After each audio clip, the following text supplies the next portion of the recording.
चीन ने अमेरिका के साथ बढ़ते ट्रेड वॉर के बीच 7 कीमती धातुओं और चुंबकों के निर्यात पर रोक लगा दी है। कीमती धातु में samarium, gadolinium, terbium, dysprosium, lutetium, scandium और ट्रिटियम शामिल है। इसके साथ ही चीन ने कार, ड्रोन से लेकर रोबोट और मिसाइलों तक के असेंबल करने के लिए जरूरी चुंबकों की कीमतों में इजाफा कर दिया है। यूक्रेन के सुमी शहर पर रूसी बैलिस्टिक मिसाइल से हुए हमले में मरने वालों का आंकड़ा बढ़कर 34 हो गया है। यूक्रेन के राष्ट्रपति व्लादिमीर पुतिन जेलेंस्की माफी चाहेंगे। व्लादिमीर जेलेंस्की ने हमले का एक वीडियो एक्स पर शेयर किया है। इस वीडियो में मारे गए लोगों के शव सड़क पर बिखरे हुए दिखाई दे रहे हैं। यूक्रेन पर रूस का यह हमला तब हुआ है जब अमेरिकी दूत स्टीव विटकॉफ रूस के दौरे पर गए थे। अमेरिकी राष्ट्रपति डोनाल्ड ट्रंप ने रविवार को घोषणा में कहा है कि स्मार्टफोन, कंप्यूटर और अन्य इलेक्ट्रॉनिक्स इक्विपमेंट को जैसे को तैसा टैरिफ से छूट दी गई है, लेकिन यह कुछ ही समय के लिए है। उन्होंने सेमीकंडक्टर सेक्टर और पूरी इलेक्ट्रॉनिक सप्लाई चेन पर राष्ट्रीय सुरक्षा टैरिफ के तहत जांच शुरू करने का ऐलान किया है। पंजाब नेशनल बैंक से लोन धोखाधड़ी मामले में आरोपी हीरा कारोबारी मेहुल चौकसी को पुलिस ने बेल्जियम से गिरफ्तार कर लिया है। जानकारी के मुताबिक चौकसी को सीबीआई की अपील पर शनिवार को गिरफ्तार किया गया है। फिलहाल वह जेल में है। भारत ने बेल्जियम के साथ चौकसी के प्रत्यर्पण की प्रक्रिया शुरू कर दी है।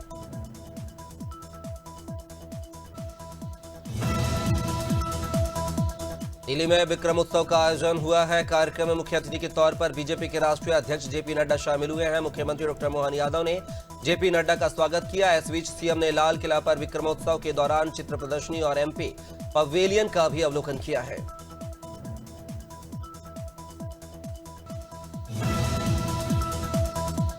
पीलीभीत के घुंचाई थाना क्षेत्र में एक तेज रफ्तार कार दुर्घटनाग्रस्त हो गई है। कार अचानक हाईवे से उतरकर पुलिया से टकरा गई है। हादसे में कार में सवार एक महिला की मौके पर ही मौत हो गई है, जबकि 5 लोग गंभीर रूप से घायल हो गए हैं। घटना की सूचना मौके पर पहुंची पुलिस ने घायलों को अस्पताल भेजा है। हादसे की वजह नींद की झपकी बताई जा रही है। फतेहपुर जिले के असोथर थाना क्षेत्र में एक युवक की संदिग्ध परिस्थितियों में मौत हो गई है। मृतक की पत्नी ने आरोप लगाया है कि संपत्ति विवाद के कारण उसकी हत्या की गई है। पत्नी के अनुसार योगेंद्र का पिछले कई महीनों से परिवार के अन्य सदस्यों से बंटवारे को लेकर विवाद चल रहा था। फिलहाल पुलिस मामले की जांच कर रही है।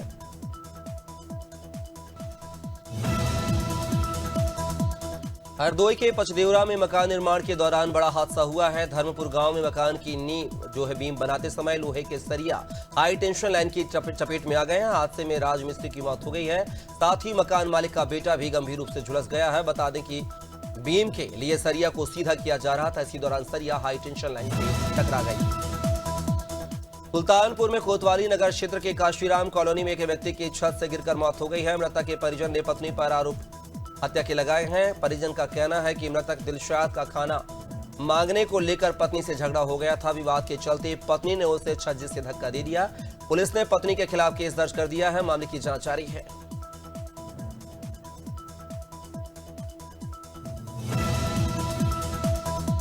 सुल्तानपुर में भाई ने बड़े भाई और पिता की गोली मारकर हत्या कर दी है। घटना कुरेभार थाना क्षेत्र के शहरी गांव की है। बताया जा रहा है कि घर में संपत्ति को लेकर बीते कई दिनों से कलह चल रही थी। दोनों की स्थिति बेहद नाजुक बनी हुई है। पुलिस ने आरोपी के खिलाफ मुकदमा दर्ज किया है। फरार आरोपी की तलाश जारी है।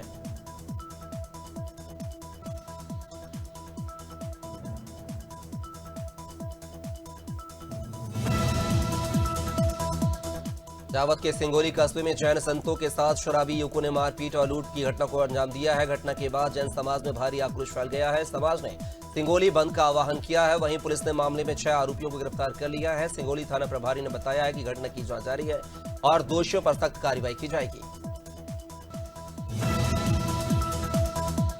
कासगंज की मोहनपुर पुलिस चौकी में 2 पक्षों के बीच जमकर मारपीट हुई है। बता दें कि एक पक्ष गाली गलौज की शिकायत करने चौकी पर पहुंचा था, लेकिन शिकायत करने से बौखलाए दूसरे पक्ष ने पुलिस के सामने ही उसके साथ मारपीट की है। मारपीट में घायल हुए लोगों को अस्पताल में भर्ती कराया गया है। फिलहाल पुलिस मामले की जांच कर रही है।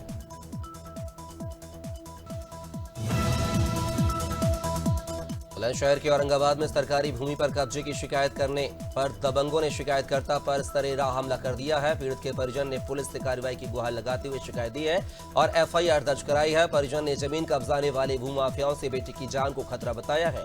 पूर्व चेयरमैन राजकुमार पर भी घटना में शामिल होने के आरोप है।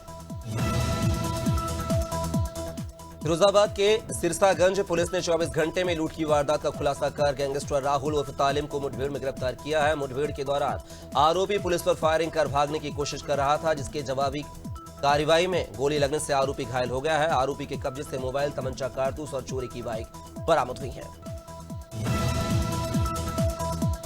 सहारनपुर में पुलिस ने सरसाबा थाना क्षेत्र में लूट के बाद फाइनेंसर की हत्या करने वाले 4 शातिर बदमाशों को मुठभेड़ में गिरफ्तार किया है। मुठभेड़ में 4 बदमाश घायल हो गए हैं। बता दें कि ये 2 बदमाशों पर 25-25 हजार रुपए का नाम घोषित था।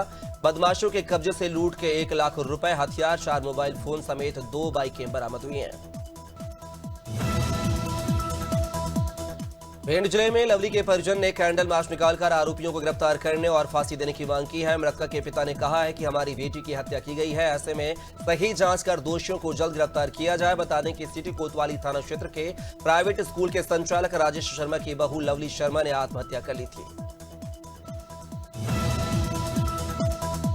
अंबिकापुर में चोरों के हौसले बुलंद होते जा रहे हैं। पहली घटना न्यू बस स्टैंड के पास की है, जहां चोर एक स्कूटी का लॉक तोड़कर उसे चोरी करते हुए देखा गया। दूसरी घटना लखनपुर की है, जिसमें चोर बाइक को चोरी करते हुए सीसीटीवी फुटेज में कैद हो गए हैं। सीसीटीवी फुटेज के आधार पर पुलिस चोरों तक पहुंचने की कोशिश कर रही है, लेकिन अब तक चोरों का कोई सुराग नहीं मिला है। हरदोई के मेडिकल कॉलेज में मरीजों और तीमारदारों को भीषण गर्मी से भारी परेशानियों का सामना करना पड़ रहा है। बिजली की कटौती के कारण जनरेटर भी नहीं चलाया जा रहा है, जिससे मरीज और तीमारदारों को गर्मी से राहत नहीं मिल पा रही है। वीडियो वायरल होने के बाद जब मीडिया ने मामले पर सवाल उठाए तो मेडिकल कॉलेज के प्रिंसिपल ने कोई संतोषजनक जवाब नहीं दिया।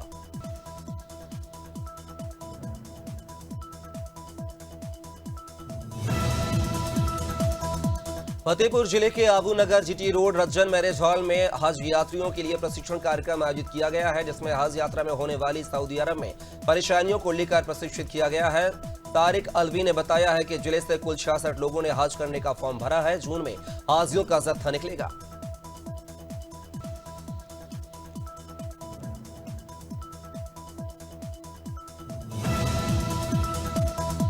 लटेरी के मुरारिया में गांव चलो बस्ती चलो अभियान के तहत विधायक जो है उमाकांत शर्मा ने चौपाल लगाई है। कार्यक्रम के दौरान विधायक ने ग्राम पंचायत के लोगों को शासन की योजनाओं की जानकारी दी है और उनकी समस्याएं सुनी है। साथ ही संबंधित विभाग के कर्मचारियों को लोगों की समस्या का निराकरण करने के निर्देश दिए हैं।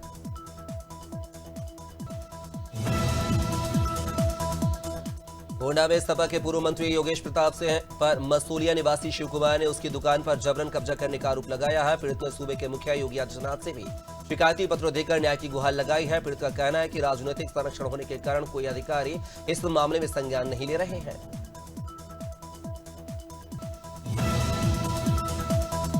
जबलपुर में आईपीएल में ऑनलाइन क्रिकेट सट्टे का खेल जारी है। सट्टा लिखने वाले बुकी से लेकर उनके गुर्गे और खिलाड़ी सक्रिय हो गए हैं। इस बार सट्टे का पूरा धंधा दुबई से संचालित हो रहा है। जितने भी बुकियों के पास क्रिकेट सट्टे की लाइन या ऐप है, उनका कहीं ना कहीं दुबई से कनेक्शन है। रोजाना 10 से 15 करोड़ रुपए का सट्टा लिखा जा रहा है। आरएसएस के संघ प्रमुख मोहन भागवत के आगमन को लेकर कानपुर के सेंट्रल स्टेशन पर सुरक्षा के विशेष इंतजाम किए गए हैं। बता दें कि मोहन भागवत 15 और 16 अप्रैल को संघ प्रमुख के 6 प्रमुख आयामों में से एक सेवा विभाग के कार्यकर्ताओं के साथ विशेष बैठक करेंगे। 15 अप्रैल को वे कोयला नगर और 16 अप्रैल को निराला नगर शाखा पहुंचेंगे। कोरबा जिले के एमपी नगर दशहरा मैदान परिसर में राष्ट्रीय स्वयंसेवक संघ का शारीरिक प्रधान कार्यक्रम संपन्न हुआ है। कार्यक्रम में मुख्य रूप से नियोदष्टि, दर्द, युद्ध और योगासन, पदविन्यास, समूह क्षमता। कार्यक्रम में सैकड़ों की संख्या में स्वयंसेवक मौजूद रहे। उत्तर प्रदेश के गाजीपुर में महिला शिक्षक संघ के पहले अधिवेशन का आगाज हुआ है। रविवार को जिला पंचायत सभागार में कार्यक्रम रखा गया है, जिसमें राष्ट्रीय और प्रदेश अध्यक्ष सुलोचना मौर्य का सबसे पहले स्वागत किया गया। नवनिर्वाचित जिलाध्यक्ष ने सुलोचना मौर्य का स्वागत किया। इसके बाद शिक्षक संघ के गठन से लेकर संघ के उद्देश्य को लेकर सभी को जानकारी दी गई। भीमराव अंबेडकर की जयंती पर भाजपा प्रदेश अध्यक्ष वी डी शर्मा ने बोर्ड ऑफिस चौराहे पर उनकी प्रतिमा पर माल्यार्पण किया है। इस दौरान कई बीजेपी नेता और कार्यकर्ता मौजूद रहे। बता दें कि वी डी शर्मा ने शीतल जल पियाऊ मशीन का शुभारंभ भी किया है। वहीं उन्होंने कहा है कि समाज को एक सूत्र में बांधने का काम संविधान निर्माता बाबा साहेब ने ही किया है। फतेहपुर में हुए 13 हत्याकांड के बाद भारतीय किसान यूनियन नेता राकेश टिकैत आखिरी अखरी गांव पहुंचे हैं और पुलिस प्रशासन को 17 मई तक अल्टीमेटम दिया है। टिकैत ने कहा है कि प्रशासन ने अगर अपने वायदों को पूरा नहीं किया तो भारतीय किसान यूनियन धरना प्रदर्शन और आंदोलन की रणनीति तैयार करेगी। इस दौरान उन्होंने पीड़ित परिवार की मांग का समर्थन भी किया। सीहोर की भैरूंदा थाना पुलिस ने कृषि विभाग के ग्राम सेवक राजेंद्र कुमार जोशी के घर में हुई 25 लाख की चोरी का खुलासा किया है। पुलिस के मुताबिक लाड़कुई गांव में अनीता वर्मा और उसके नाबालिग बेटे ने चोरी की घटना को अंजाम दिया था। आरोपी महिला ने खीर खिलाने के बहाने राजेंद्र जोशी के घर की रेकी की और उनके सो जाने के बाद जेवरात और नकदी चुरा ली थी। प्रयागराज में बाइक सवार युवकों ने बमबाजी कर दहशत फैला दी है। मामला यमुना पार क्षेत्र के नारीवारी बाजार का है, जहां बाइक सवार युवकों ने कार सवार व्यापारियों पर बम फेंक दिया है और मौके से फरार हो गए हैं। बदमाशों की दहशत के बाद पुलिस की कार्यशैली पर सवाल उठ रहे हैं। फिलहाल शंकरगढ़ थाना और नारीवारी पुलिस चौकी मामले की जांच कर रही है।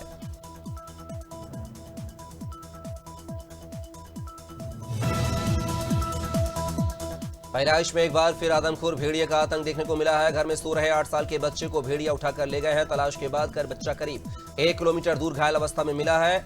घटना हरदी थाना क्षेत्र के सिसैया चूड़ामणि गांव की है। सूचना पर पहुंची पुलिस ने घायल बच्चे को अस्पताल में भर्ती कराया है। वहीं प्रशासन ने वन विभाग को सूचित कर इलाके में निगरानी बढ़ा दी है।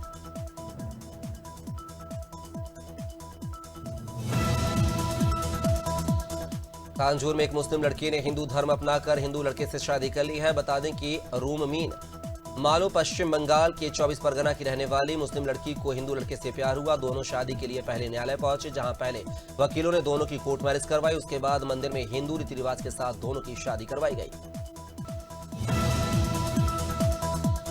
बेमितरा में निसंतान दंपति से बच्चा पैदा करने के नाम पर मोटी रकम ऐंठने और धोखाधड़ी करने का मामला सामने आया है। मामला वेरला ब्लॉक मुख्यालय के वार्ड क्रमांक 12 का है। महिलाओं ने वेरला थाना पहुंचकर महिला डॉक्टर की लिखित में शिकायत की है। पुलिस ने अपराध दर्ज कर जांच शुरू कर दी है।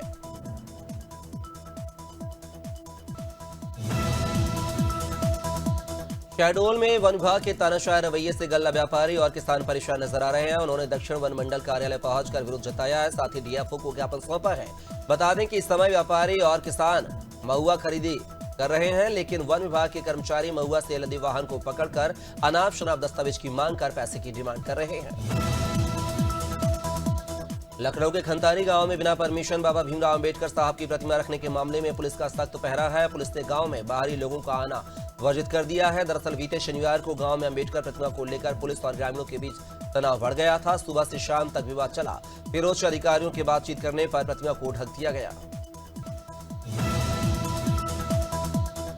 भिंड में 6 लेन हाईवे के निर्माण और गौ अभयारण्य की मांग को लेकर चौथे दिन भी अखंड आंदोलन जारी रहा। चौथे दिन संतों ने अग्नि के बीच बैठकर दूधा द्वादशी धूनी रमा कर प्रदर्शन किया है। संत कालीदास महाराज ने कहा है कि जब तक सरकार उनकी मांगे नहीं मानती है तब तक आंदोलन जारी रहेगा। बता दें कि नेशनल हाईवे 719 के चौड़ीकरण और गौ अभयारण्य की मांग की जा रही है। हाथरस के अग्निशमन कार्यालय पर शहीद दिवस मनाया गया है। अग्निशमन जागरूकता के लिए डीएम राहुल पांडे ने दमकल गाड़ियों को हरी झंडी दिखाकर रवाना किया है। बता दें कि 14 अप्रैल 1944 को मुंबई बंदरगाह पर फोर्ट स्काई जहाज में भयानक विस्फोट हुआ था, जिसमें 66 दमकल कर्मी शहीद हो गए थे। उन्हीं की याद में जगदलपुर के अंबेडकर वार्ड स्थित रंगा चौक और लाल बाग मैदान में स्थापित बाबा साहब की प्रतिमा पर बीजेपी प्रदेश अध्यक्ष किरण देव ने दीप प्रज्वलित किया है। इस दौरान भाजपा प्रदेश अध्यक्ष किरण सिंहदेव, बस्तर सांसद महेश कश्यप और महापौर समेत बड़ी संख्या में बीजेपी नेता शामिल हुए।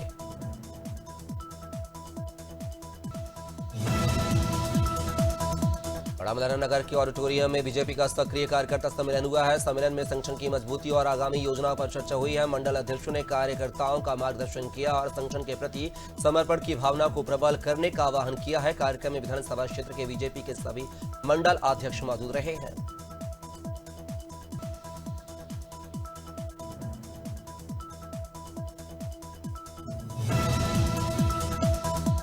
संभल में डॉक्टर भीमराव अंबेडकर जयंती पर धूमधाम से शोभा यात्रा निकाली गई है। हजरत नगर गढ़ी थाना क्षेत्र में थाना प्रभारी मनोज कुमार वर्मा के नेतृत्व में धूमधाम से शोभा यात्रा निकाली गई है। बता दें कि हर साल 14 अप्रैल को पूरे भारत में अंबेडकर जयंती मनाई जाती है। इसी कड़ी में डॉक्टर भीमराव अंबेडकर की शोभा यात्रा धूमधाम से घोड़ा बग्गी बैंड बाजे के साथ निकाली गई है।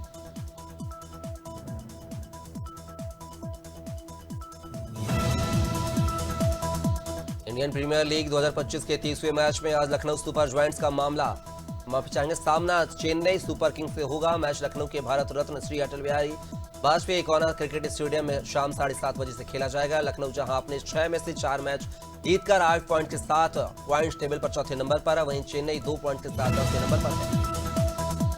दिल्ली कैपिटल्स के कप्तान अक्षर पटेल पर स्लो ओवर रेट के लिए 12 लाख का फाइन लगाया गया है। उन पर यह जुर्माना रविवार को दिल्ली के अरुण जेटली क्रिकेट स्टेडियम में दिल्ली और मुंबई के बीच खेले गए मैच में स्लो ओवर रेट के लिए लगाया गया है। बीसीसीआई ने बताया कि आईपीएल आचार संहिता के अनुच्छेद 2.22 के तहत यह उनकी टीम का इस सीजन का पहला अपराध था।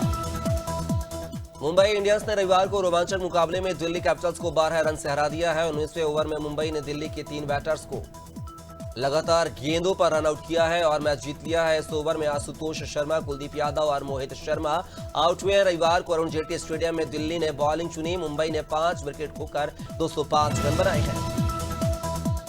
चेन्नई सुपर किंग्स में कप्तान ऋतुराज गायकवाड़ की जगह मुंबई के 17 साल के ओपनर आयुष मात्रे को टीम में शामिल किया जा सकता है। हालांकि चेन्नई की ओर से अभी आधिकारिक रूप से इसकी घोषणा नहीं की गई है। ऋतुराज कोहनी फ्रैक्चर की वजह से पूरे टूर्नामेंट से बाहर हो गए हैं। उनकी जगह पर कप्तानी महेंद्र सिंह धोनी कर रहे हैं। आईपीएल 2025 के मुकाबले में पंजाब किंग्स को सनराइजर्स हैदराबाद के हाथों 8 विकेट से करारी हार का सामना करना पड़ा है। पंजाब ने पहले बल्लेबाजी करते हुए 245 रन बनाए हैं, लेकिन गेंदबाज इस स्कोर का बचाव नहीं कर पाए हैं और हैदराबाद ने यह लक्ष्य 8 गेंद में रहते ही हासिल कर लिया है। 15 अप्रैल को नए पीसीए स्टेडियम मुल्तानपुर में कोलकाता के साथ मुकाबला होगा। बॉलीवुड एक्टर सलमान खान को फिर एक बार जान से मारने की धमकी मिली है। मुंबई के वर्ली स्थित ट्रांसपोर्ट डिपार्टमेंट में अज्ञात शख्स ने व्हाट्सएप मैसेज कर सलमान खान की कार को बम से उड़ाने की बात कही है। मुंबई की वर्ली पुलिस ने अज्ञात के खिलाफ शिकायत दर्ज कर मामले की जांच शुरू कर दी है।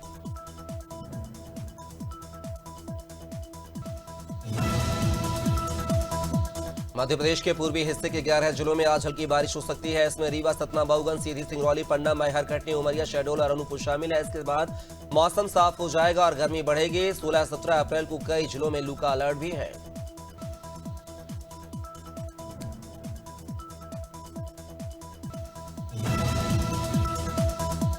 छत्तीसगढ़ के बिलासपुर, बेमेतरा सहित 7 जिलों में येलो अलर्ट जारी किया गया है। मौसम विभाग के मुताबिक अलग अलग स्थानों पर गरज चमक के साथ बौछारें पड़ सकती हैं। वहीं 19 जिलों में बूंदाबांदी के आसार हैं।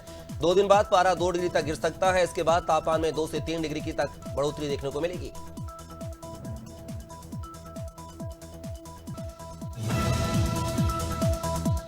यूपी में मौसम में उलटफेर का सिलसिला जारी है। मौसम विभाग का अनुमान है कि सोमवार को भी प्रदेश के 27 जिलों में बारिश होगी। साथ ही कई जिलों में बिजली के साथ ओले भी गिरने की आशंका है।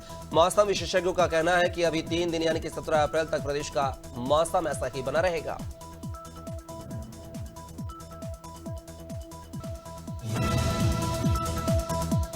झारखंड में साइक्लोनिक सर्कुलेशन की वजह से मौसम में आए बदलाव का असर बदस्तूर जारी है। रविवार को राज्य के कई हिस्सों में खासी बारिश देखने को मिलेगी। हजारीबाग, गिरिडीह, धनबाद और बोकारो जैसे जिलों में तेज बारिश हुई है। धनबाद में दोपहर बाद मौसम बदला और तेज हवा के साथ बारिश हुई है। इसमें कई जगहों पर जहां जल भरा हो गया है, वहीं कई जगहों पर पेड़ भी गिरे हैं।